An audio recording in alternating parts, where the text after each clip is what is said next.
Bueno, pues estamos viendo acerca de los dones espirituales.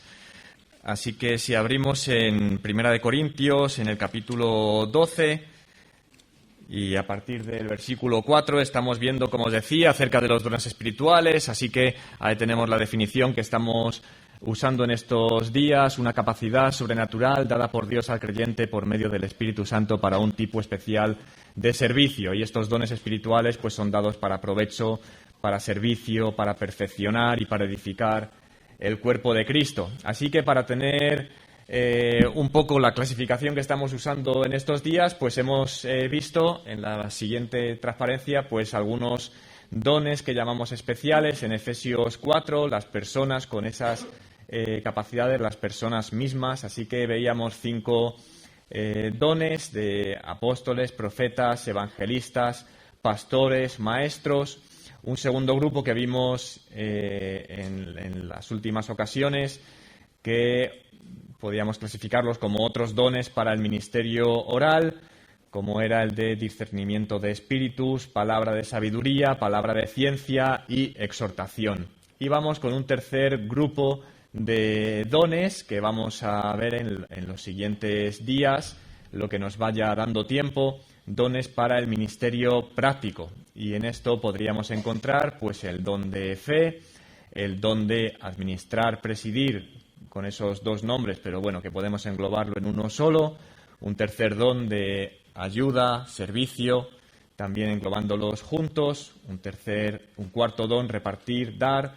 Otro de misericordia y otro de hospitalidad. Entonces, hasta lo que nos dé tiempo en el día de hoy, podemos ver 3 dones, pero bueno, igual vemos solamente 2, lo que tengamos tiempo hasta la 1 aproximadamente. Así que en Primera de Corintios, el capítulo 12, y los versículos, a partir del versículo 4, Primera de Corintios 12, 4, dice: ahora bien, hay diversidad de dones, pero el Espíritu es el mismo. Y hay diversidad de ministerios, pero el Señor es el mismo. Y hay diversidad de operaciones, pero Dios, que hace todas las cosas en todos, es el mismo. Pero a cada uno le es dada la manifestación del Espíritu para provecho, porque a este es dada por el Espíritu palabra de sabiduría, a otro palabra de ciencia según el mismo Espíritu, a otro fe por el mismo Espíritu, esto lo vamos a ver hoy, ese don de fe, y a otro dones de sanidades, etc. Y dice el versículo 27, vosotros pues sois el cuerpo de Cristo y miembros cada uno en particular, y a unos puso Dios en la Iglesia primeramente apóstoles, luego profetas, lo tercero maestros, luego los que hacen milagros, después los que sanan, y ahora dice los que ayudan, los que administran, los que tienen don de lenguas, etc. Así que esto que hemos visto en el versículo 9, fe, y en el versículo 28, los que ayudan, los que administran, es lo que vamos a ver hoy hasta donde dé tiempo. Y en Romanos, capítulo 12, y versículos del 6 al 8. Romanos 12, del 6 al 8, dice: de manera que, teniendo diferentes dones, según la gracia que nos es dada, si el de profecía úsese conforme a la medida de la fe, o si de servicio, en servir, o el que enseña en la enseñanza, el que exhorta en la exhortación, el que reparte con liberalidad, el que preside con solicitud, el que hace misericordia con alegría. Así que tenemos mencionados de nuevo estos 2 dones que agrupamos con los de Primera de Corintios: el de servicio, versículo 7, en servir; el que preside, versículo 8, con solicitud. Así que, como os decía, miramos este otro grupo de dones, empezando hoy, después de haber visto esos dones especiales, esos otros dones para el ministerio oral, pues ahora vamos con estos que podríamos llamar dones para el ministerio práctico. Y el primero de ellos es el don de fe, allí mencionado en Primera de Corintios 12, 9. Esta fe, siempre en griego, se utiliza la palabra pistis y se utiliza para diferentes cosas. Entonces, cuando pensamos en algo como la fe, pues hay cosas que vienen a nuestra mente y que en realidad no parece que debamos asociar al don de fe. Quiero decir, pensamos, por ejemplo, en este versículo que dice: porque por gracia sois salvos por medio de la fe. Esta fe es la misma palabra en griego, pero nos está hablando de una fe de salvación. Cuando pensamos en el don de fe, se trata de algo que es dado a algunos creyentes en particular para un tipo de ministerio en particular. Con lo cual no podemos estar pensando en la fe de salvación. ¿Por qué razón? Porque esta fe de salvación, esta fe que uno deposita en el Señor Jesucristo para ser salvo, todos los que hemos creído la tenemos. Y más aún, nadie en este mundo podrá poner como excusa el decir: es que yo no tenía esa fe. Dios no me dio esa fe. No. Esta fe de salvación es algo que uno decide personalmente. Si recuerdo una vez hablando con una amiga acerca del Evangelio, y ella decía: ojalá yo tuviera esa fe. Y quizá es algo con lo que también a vosotros os han dicho. Pero en realidad esto no es así. Esta fe, para ser salvo, nada impide que la tengas, que lo hagas. Es un depositar tu confianza en el Señor Jesucristo, en su obra de salvación. De hecho, la fe como concepto en general es algo que aplicamos todos a diario, creyentes y no creyentes, en muchas áreas de nuestra vida. Si habéis viajado en avión, y probablemente todos habéis viajado, Josías esta semana ha viajado en avión. Y estoy seguro de que al subirse al avión no pidió encontrarse con el piloto y preguntarle: ¿es usted el piloto? ¿Me enseña la licencia? Demuéstrenme sus conocimientos. Tampoco se dio una vuelta por alrededor del avión para ver que no había grietas en ningún lado, que todas las superficies que tiene el avión estaban bien y que todo estaba adecuado. Tampoco fue a la torre de control a ver si había un controlador aéreo allá. Y entonces comprobar que de verdad, cuando le decían que le daban una pista, había una pista y esa pista estaba vacía. No hizo ninguna de esas cosas. Simplemente puso su confianza en que de verdad todo eso era como tenía que ser. Cuando te duele la cabeza y vas a coger un paracetamol, te tomas el paracetamol, ¿verdad? Pero no vas a un laboratorio para estrujar el paracetamol y ver que aquello es paracetamol y no hay alguien que le puso veneno al paracetamol, ¿verdad que no? Yo sé que mi madre es mi madre, pero yo no me he hecho una prueba de ADN con mi madre. Pero sí tengo el testimonio de mi madre, de que dice que allí estaba con la comadrona y salí yo. Me lo ha contado muchas veces. Tengo fotos. Esther me conoce desde que nací, porque hablábamos de esto el otro día. Y también me ha dicho que me conoce desde que nací allí con mi madre. Hasta me parezco a ella. Tengo ciertas evidencias de que de verdad es mi madre, pero no me he hecho una prueba de ADN. La fe la usamos de manera habitual. Pero resulta que cuando a ti, que aún no has puesto tu fe en el Señor Jesucristo, te presentamos el Evangelio, tu excusa es decir: me gustaría, pero no tengo fe. Y siento decirte que eso no te va a valer cuando estés delante del Señor, porque simplemente no pusiste tu fe en el Señor Jesucristo porque no quisiste, aún con toda la evidencia delante de la palabra de Dios que te dice: eres pecador, estás condenado, separado de Dios por causa de ese pecado, pero Jesucristo vino para dar su vida por ti, en la cruz, murió, resucitó. ¿Quieres hacerlo? ¿Quieres poner tu fe en el Hijo de Dios? No te va a valer como excusa decir: no tenía fe.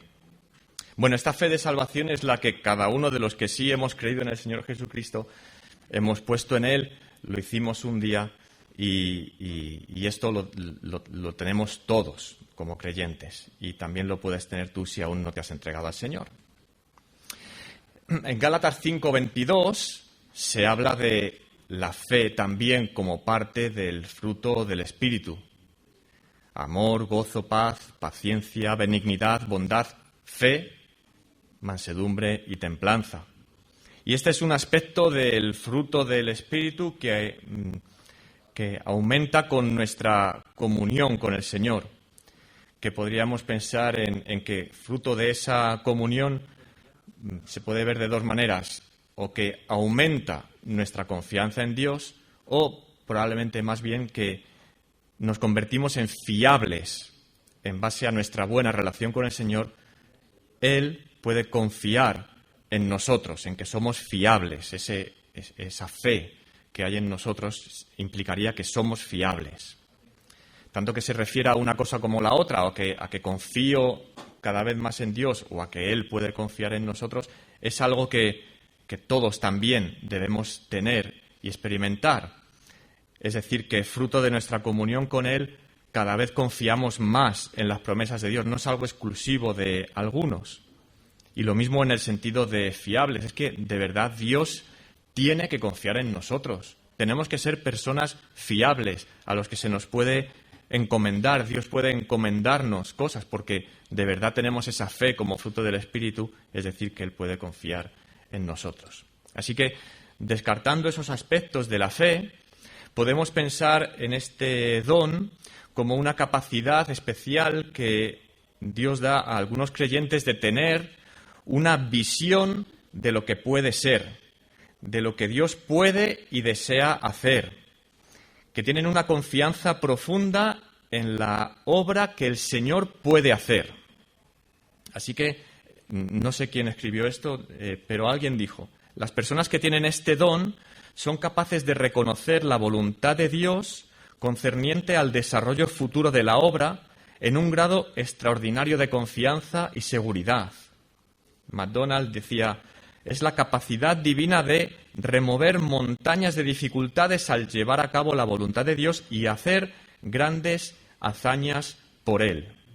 Así que es una persona que se le ocurren cosas que se pueden hacer, que entran como parte del plan de Dios, de la voluntad de Dios, las piensa, las desea porque tiene un convencimiento interno grande que viene de parte de Dios de que puede llevarse adelante esa obra y que está dentro de su voluntad. Bueno, cuando estaba pensando en este don, ahora que nos escucha, pensaba que al menos Juan lo aplicó de esta manera, porque él veía una cosa para hacer en Perú y se lanza para allá para hacer algo que yo no habría hecho. Yo, David Campanario, ahora vamos a Perú para hacer... Pero de repente él se involucra, lo plantea, se le apoya, lo hace, da fruto.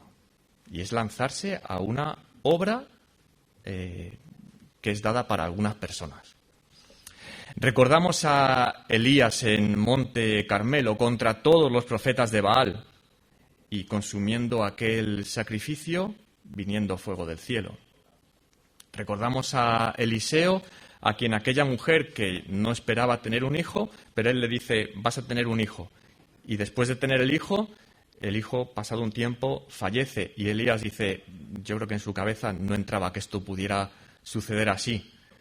Y entonces resucita a aquel hijo. Recordamos todos los que podríamos mencionar de Hebreos 11. Recordamos a los discípulos cuando regresan, están con Jesús, algunos discípulos, otros no. Cuando llegaron al gentío, vino a él, a Jesús, un hombre que se arrodilló delante de él diciendo, Señor, ten misericordia de mi hijo, que es lunático y padece muchísimo, porque muchas veces cae en el fuego y muchas en el agua, y lo he traído a tus discípulos, pero no le han podido sanar.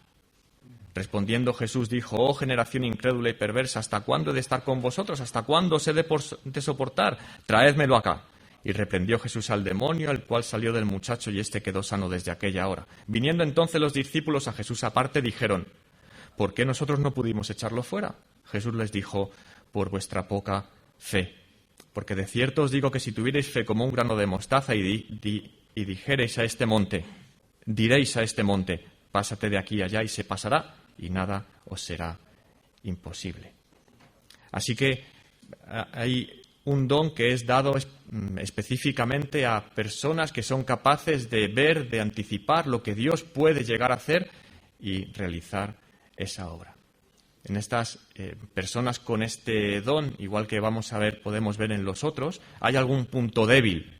¿Cuál sería un punto débil de alguien o una tentación en la que pueden caer personas que tengan este don? Pues es la vanagloria. es pensar, mira lo que yo he hecho, mira lo que he hecho, y tú no lo has hecho.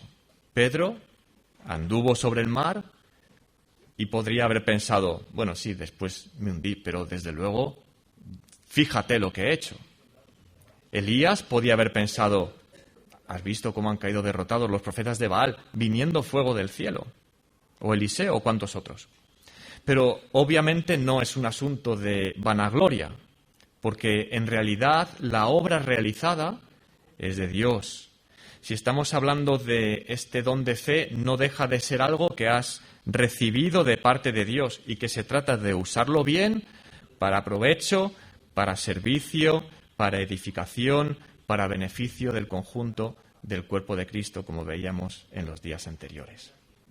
Así que, como definición, podríamos decir que este don de fe es la responsabilidad que el Espíritu Santo concede a ciertos miembros del cuerpo de Cristo para discernir qué es lo que Dios quiere hacer, de manera que, ejerciendo una confianza extraordinaria en Él, la obra es llevada adelante. Y algunas características de las personas con este don, pues tienen una gran confianza en Dios, ora por los diferentes ministerios de la Iglesia, incluso podríamos decir que disfruta con ello, le atraen nuevos proyectos, ora por ellos, desea involucrarse con ellos, tiene iniciativa, pero no es una iniciativa basada en la impulsividad, sino en la reflexión y en la confianza en Dios. Tiene el apoyo de otros creyentes, es decir, no es que se le ocurra algo y al resto del conjunto le parece descabellado, no, simplemente son cosas que no se nos habrían ocurrido a los demás, no las haríamos los demás, pero sí nos damos cuenta que es algo que viene de parte del Señor y que apoyamos y respaldamos cuando alguien con este don plantea algo así y tienen respaldo de todo tipo, en oración también. Así que plantea un proyecto y otros creyentes saben que ellos no lo harían, pero saben también que esa persona, con la ayuda del Señor, sí lo puede llevar adelante, así que le respaldan y le ayudan en oración. Así que es muy bueno el poder reconocer, apoyar y orar por estas personas. El siguiente don sería el de administrar o presidir. Y lo hemos visto en 1 Corintios 12:28 y en Romanos 12:8. En un sitio habla de los que administran, el otro dice el que preside con solicitud. ¿Por qué podemos pensar en estos dos dones juntos? Bueno, por un lado es igual que como va a pasar con el don de ayudar y de servir. Si miramos en 1 Corintios 12, aparecen los que ayudan y los que administran. En Romanos aparece el de servicio en servir y el que preside con solicitud. Es decir, que en un sitio aparecen dos, en el otro otros dos. Pero incluso estos que, por ejemplo, si ahora pensamos en el de administrar, presidir, pues las palabras en original nos damos cuenta que también tienen bastante relación entre ellas. Así que pensamos en este administrar, presidir. Administrar tiene que ver con conducir, tiene que ver con pilotar, tiene que ver con gobernar. De hecho, en este versículo de 1 de Corintios 12:28, Francisco La Cueva, sabéis que tiene un Nuevo Testamento interlineal, es decir, que va palabra por palabra en castellano y poniendo debajo una traducción directa en el griego. Perdón, al revés, en griego y debajo palabra por palabra en castellano. Y entonces, cuando aquí se dice los que administran, él traduce directamente los que tienen dotes de dirección. Así que este administrar, también presidir, tiene que ver con ese dirigir, gobernar. O, por ejemplo, en Hechos 27, recordáis aquel naufragio de Pablo cuando está siendo llevado a Roma, pues es la misma palabra que se utiliza. El centurión daba más crédito al piloto y al patrón de la nave que a lo que Pablo decía. Pues ese piloto, ese que dirige, ese que gobierna, ese que conduce, es esta palabra administrar. Tiene esa idea de dirigir, de gobernar. Igual con la palabra presidir. Dice en Romanos 12:8, el que preside con solicitud. Así que tenemos que fijarnos aquí en dos cosas. Primero, en la palabra presidir, y la segunda, en la forma en que ese don debe ejercerse, que dice con solicitud. Ese presidir es estar de pie delante de. Entonces tiene que ver con conducir, con dirigir, con ocuparse. A veces usa esta palabra referida a los que dirigen la Iglesia. Os rogamos, hermanos, que reconozcáis a los que trabajan entre vosotros y os presiden, es esta palabra, os presiden en el Señor y os amonestan, en 1 Tesalonicenses 5:12. Otras veces se traduce por gobernar, el obispo, o anciano, pastor, que gobierne, dice que gobierne bien su casa, es esta misma palabra. Los diáconos, que gobiernen bien sus hijos y sus casas. Los ancianos que gobiernan bien sean tenidos por dignos de doble honor. Así que, una vez más, este don, este presidir, administrar, nos guía todo hacia una misma cosa, que es una persona capaz de conducir, de gobernar, de dirigir, de estar en pie delante de, conduciendo a un grupo de personas. ¿Y cómo debe hacer esto? Dice con solicitud. Es una palabra que puede implicar ese apresurarse, de hacerlo rápido, con prontitud, con presteza, con diligencia. Y es verdad que en algún caso aparece esta palabra usado para mal. Siempre me pregunto cuando una palabra como esta, por ejemplo, sale usado para mal y uno piensa, ¿podemos usar algo que el Señor nos dice para bien o para mal? Hay algunos que sin el Señor lo usan con toda eficiencia para el mal. ¿Cuánto más nosotros debemos usarlo para el bien? Y este antiejemplo es aquella muchacha, hija de Herodías, que danzó, agradó a Herodes y le dijo, pídeme lo que quieras. Y entonces, ¿qué pediré? Porque salió ella a su madre y le dijo, ¿qué pediré? Y ella le dijo, su madre le dijo, la cabeza de Juan el Bautista.